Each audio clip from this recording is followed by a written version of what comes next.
Hi everyone, সবাই কেমন আছেন? আশা করি সবাই ভালো আছেন। আমি Subrata, welcome to my channel. তো আজকের ভিডিওতে আমি বেসিক্যালি আপনাদের প্রশ্নের উত্তর নিয়ে আজকে এই ভিডিওতে আমি আলোচনা করব। আপনারা আমার ভিডিওর কমেন্টে অনেকেই কিন্তু অনেক ধরনের প্রশ্ন করেন, তো কমেন্টে উত্তর দিতে গেলে অনেক সময় লাগে। তো আমি আজকে আপনাদের কোশ্চেনগুলো আমি নোট করে সেই কোশ্চেনের উত্তর আজকে এই ভিডিওতে আমি বলবো, এবং এই ভিডিওর শেষে আপনাদের জন্য কিছু টিপস থাকবে যে আপনারা এই সব কাজ করবেন এবং এই সব কাজ করবেন না, অর্থাৎ আপনার চাকরির সুবিধার্থে যে সব কাজ করলে ভালো হবে সেই ব্যাপারে আমি এই ভিডিওর লাস্ট শেষে বলবো। আর প্রথমে থাকবে আপনাদের সকল প্রশ্নের উত্তর। তো ভিডিওটি সবার জন্যই খুবই গুরুত্বপূর্ণ, তো সম্পূর্ণ ভিডিওটি জুড়ে আপনারা আমার সাথে থাকবেন। তো চলুন ভিডিওটি শুরু করা যাক। তো আপনাদের প্রশ্নগুলো আমি একটা পৃষ্ঠায় নোট করেছি, তো এখান থেকে আমি আপনাদের প্রশ্নগুলো বলবো এবং তার উত্তরও আমি আজকে বলে দিব। তো অনেকে আমার ভিডিওর কমেন্টে বলতেছেন যে ভাইয়া আমি সিলেক্টেড এসএমএস পেয়েছি এবং অ্যাডমিট কার্ডও ডাউনলোড করেছি, তো এখন কি কি কাগজপত্র দিয়ে আমি মাঠে যাব। তো আমি তাদেরকে বলবো এই বিষয়ে কিন্তু একটি ভিডিও আপলোড করেছি, তো সেই ভিডিওর লিঙ্ক আমার ডেসক্রিপশন বক্সে পেয়ে যাবে। তো সেখান থেকে সেই ভিডিওটি দেখবেন, তাহলে আপনি বুঝতে পারবেন যে আপনি মাঠে কি কি কাগজপত্র নিয়ে যাবেন এবং সেই কাগজপত্র কোথা থেকে সংগ্রহ করবেন। তো এরপরে অনেকের প্রশ্ন আছে যে আপনারা কিন্তু অনেকে এসএসসি পাস করেছেন 2022-এ, তো তাদের কিন্তু সার্টিফিকেট এখনো বের হয়নি, তারা কি নিয়ে মাঠে যাবেন।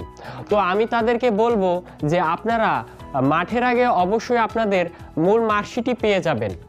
তো আপনারা মাঠে যাওয়ার সময় আপনারা সার্টিফিকেটের বদলে আপনারা মার্কশিটটি নিয়ে যাবেন, এবং মাঠে যেসব অফিসার থাকবে তাদের কাছে আপনাদের ব্যাপারটি খুলে বলবেন যে আমি 22 সালে এসএসসি পরীক্ষা দিছি, এই জন্য আমার সার্টিফিকেটটি বের হয়নি, তো এই জন্য আমি আমার মূল মার্কশিটটি নিয়ে এসেছি।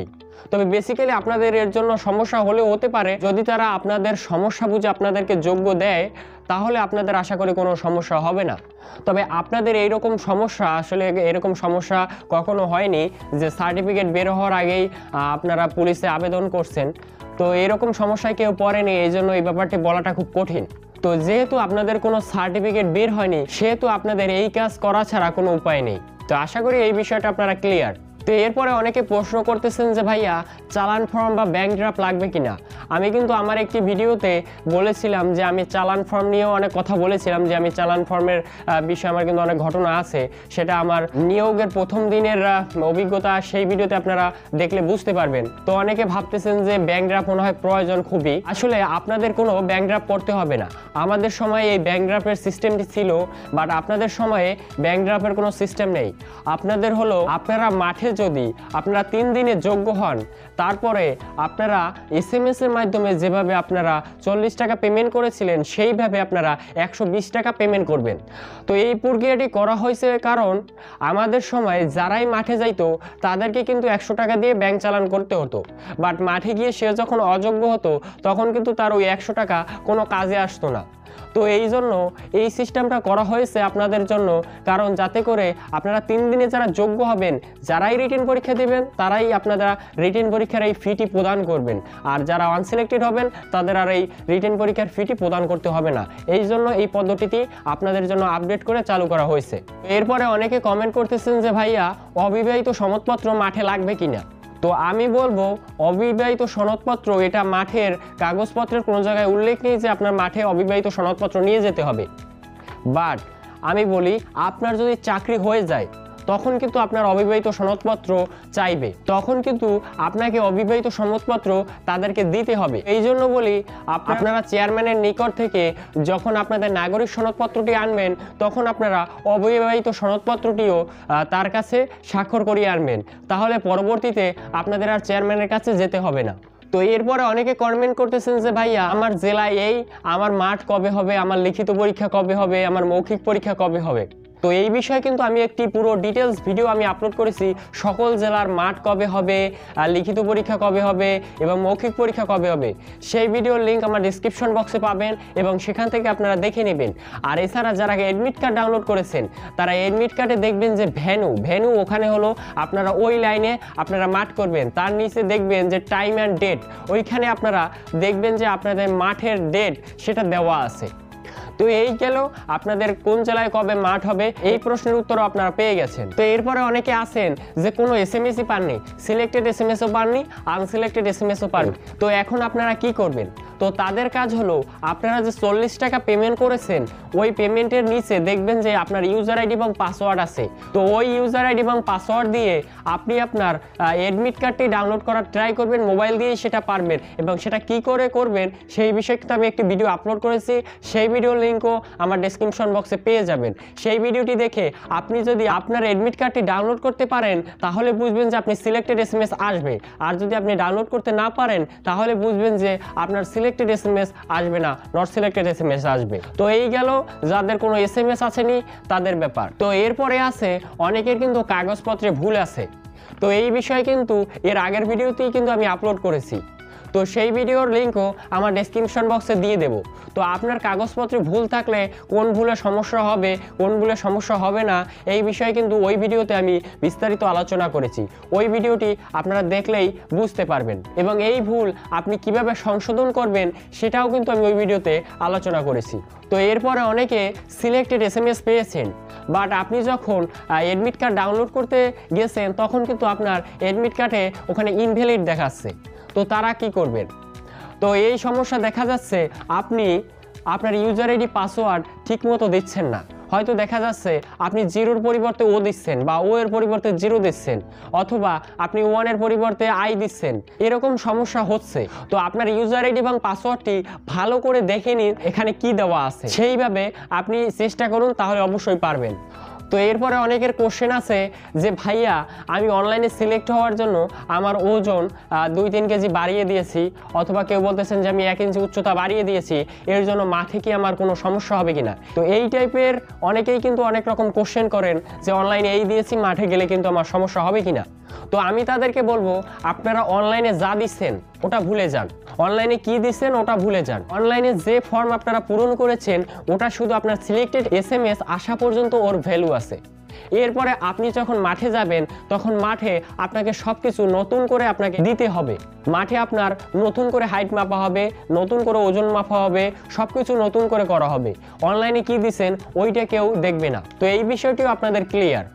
তো এরপরে অনেকে আছেন যে চারিত্রিক এবং পোশাকপত্র নিয়ে অনেকে কিন্তু কনফিউজ যে ভাইয়া লেখা আছে যে সর্বশেষ শিক্ষা প্রতিষ্ঠান কর্তৃক চারিত্রিক সনদপত্র নিয়ে যেতে হবে, তো এখানে আমি কি কাগজপত্র নিয়ে যাব, প্রশংসাপত্র নিয়ে গেলে কি হবে? তো আমি তাদেরকে বলবো আপনি যে প্রশংসাপত্রটি আছেন ওটাই আপনি মূল কপি নিয়ে যাবেন, ওটাই আপনার চারিত্রিক সনদপত্র হিসেবে কাজ করবে। তো আশা করি এই ভিডিওতে আপনারা অনেক প্রশ্নের উত্তর পেয়েছেন। তো এরপরে আপনাদের জন্য কিছু টিপস যেগুলো করবেন, যেগুলো করলে আপনাদের ভবিষ্যতে ভালো হবে চাকরির ক্ষেত্রে, তো সেই ব্যাপারে আমি কিছু টিপস আপনাদেরকে এখন বলবো। তো প্রথমে আপনাদের যেটি বলবো, আপনারা যারা এখনো এনআইডি কার্ডটি করেননি তারা খুব শিগগিরই এনআইডি কার্ড করে ফেলুন, কারণ আপনার যখন চাকরি হয়ে যাবে তখন কিন্তু আপনি এনআইডি কার্ড ছাড়া বেতন তুলতে পারবেন না। এনআইডি কার্ড করতে কিন্তু আপনার বেসিক্যালি বেশি সময় লাগে না, আপনি পরিষদে গেলে সেখানে কিন্তু আপনি এনআইডি কার্ড করতে পারবেন। তো যারা এনআইডি কার্ড করেননি খুব শিগগিরই আপনারা এনআইডি কার্ড করে ফেলুন। তো যারা আপনারা প্রেজেন্ট অ্যাড্রেস এবং পার্মানেন্ট অ্যাড্রেসে ফর্ম পূরণ করেছেন যে প্রেজেন্ট অ্যাড্রেস একটা, পার্মানেন্ট অ্যাড্রেস আর একটা, তো তারা অবশ্যই আপনাদের পার্মানেন্ট অ্যাড্রেসে আপনারা মাঠ করবেন। অর্থাৎ আপনি ঢাকা আছেন বাট আপনার নিজ জেলা হলো পার্মানেন্ট অ্যাড্রেস চট্টগ্রাম, তাহলে আপনি চট্টগ্রামে মাঠ করবেন পুলিশ লাইনে। তো এই বিষয়টি আপনাদের ক্লিয়ার। তো এরপরে হলো আপনারা যে মাঠে যাওয়ার জন্য যেসব কাগজপত্র রেডি করবেন এই সব কাগজপত্রের সব কিছুরই কিন্তু আপনারা 3-4 কপি করে ফটোকপি রেখে দিবেন নিজের কাছে, কারণ আপনি যখন চাকরি হয়ে যাবে তখন দেখবেন আপনার কত জায়গায় কাগজপত্র দিতে হচ্ছে আপনি তা বুঝতেও পারবেন না। আপনার থানায় দিতে হচ্ছে, আপনাকে পুলিশ লাইনে দিতে হচ্ছে, আপনাকে একে দিতে হচ্ছে, ডিএসবিকে দিতে হচ্ছে, অন্য একজনকে দিতে হচ্ছে, তখন কিন্তু শুধু দৌড়াদৌড়ি করতে হচ্ছে কাগজপত্রের জন্য। তো এই জন্য আমি আপনাদের এই সমস্যা যাতে আপনারা ফেস না করেন, তো এই জন্য আমি বলবো আপনারা যেসব কাগজপত্র করবেন, দেখা যায় আপনি যে নাগরিক সনদপত্র আনতেছেন চেয়ারম্যানের কাছ থেকে, এখান থেকে আপনি নাগরিক সনদপত্র 2-3 কপি করে নিয়ে আসবেন চেয়ারম্যানের কাছ থেকে। আপনি অবিবাহিত সনদপত্র নিয়ে আসতেছেন চেয়ারম্যান থেকে, তো সেখানে আপনি 2-3 কপি করে নিয়ে আসবেন তার কাছ থেকে স্বাক্ষর করে, অথবা আপনার সার্টিফিকেট আছে আপনি সার্টিফিকেটের 3-4 কপি ফটোকপি আপনি করে রেখে দিলেন। এই ক্ষেত্রে আপনার পরবর্তীতে আপনার চাকরি যখন হয়ে যাবে তখন কিন্তু আপনার এই সুবিধাটি আপনি পাবেন যদি আপনার ফটোকপি করা থাকে। অনেকে সত্যায়িত ব্যাপারটি বুঝেন না। তো সত্যায়িত হলো সেখানে আপনার বিসিএস টিচার অথবা এমবিবিএস ডাক্তার তারা সত্যায়িত লিখে স্বাক্ষর করে দিবেন। তো এটাই হলো সত্যায়িত। তো আপনারা বলেন যে মাঠে আমি কাগজপত্র নিয়ে যাব, সত্যায়িত করা লাগবে কিনা। তো আমি বলি আপনাদের মূল কাগজপত্র যখন জমা দিবেন তখন মূল কাগজপত্র সত্যায়িত করার কোনো প্রয়োজন নেই। যখন আপনি ফটোকপি কোথাও দিবেন তখন সেই কাগজপত্র আপনাকে জমা দিতে হলে সত্যায়িত করে দিতে হবে। অর্থাৎ আপনি যখন আপনার সার্টিফিকেটটি কাউকে দিবেন তখন সেই সার্টিফিকেটের মূল কপি যদি আপনি দেন সেটা আপনার কখনোই সত্যায়িত করার প্রয়োজন নেই। বাট আপনি সার্টিফিকেটের ফটোকপি কোথাও যদি দেন তাহলে সেটাকে আপনাকে সত্যায়িত করতে হবে। তো এই বিষয়টি আপনাদের ক্লিয়ার যে সত্যায়িত কোথায় লাগবে।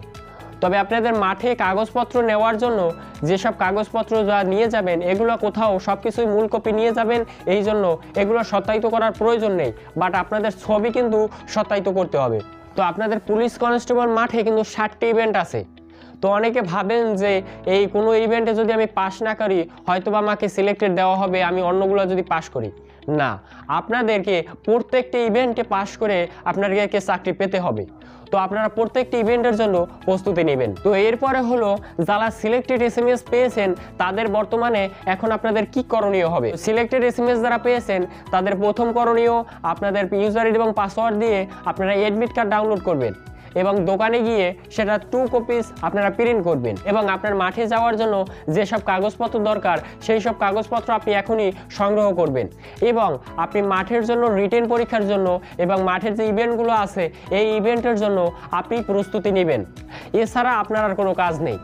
তো এরপরে লাস্ট আমি যে কথাটি বলবো, যে কথাটি বলে আপনাদের শেষ করব, সেটি হলো আপনারা যারা মামু খালু ধরতেছেন, মানে মামু খালু ধরলে হয়তোবা আমার চাকরি হয়ে যাবে। তো আমি বলবো যাদের বাবার অনেক টাকা আছে তারা হয়তোবা মামু খালু ধরবেন যে চাকরির জন্য। তো আমি বলবো তাদেরকে আপনারা মামু খালু ধরেন, কোনো অসুবিধা নাই। যদি আপনার চাকরি হয়ে যায় তখন চাকরির পরে বুঝবেন যে আসলে আমার টাকাটি কোনো কাজে আসেনি, আমি নিজের যোগ্যতায় চাকরি পেয়েছি বাট আমার টাকাটি পুরো আমি প্রতারণার শিকার হয়েছি। আর অনেকে আছেন টাকা দিবেন অথচ চাকরি পাবেন না, নট সিলেক্টেড হবেন।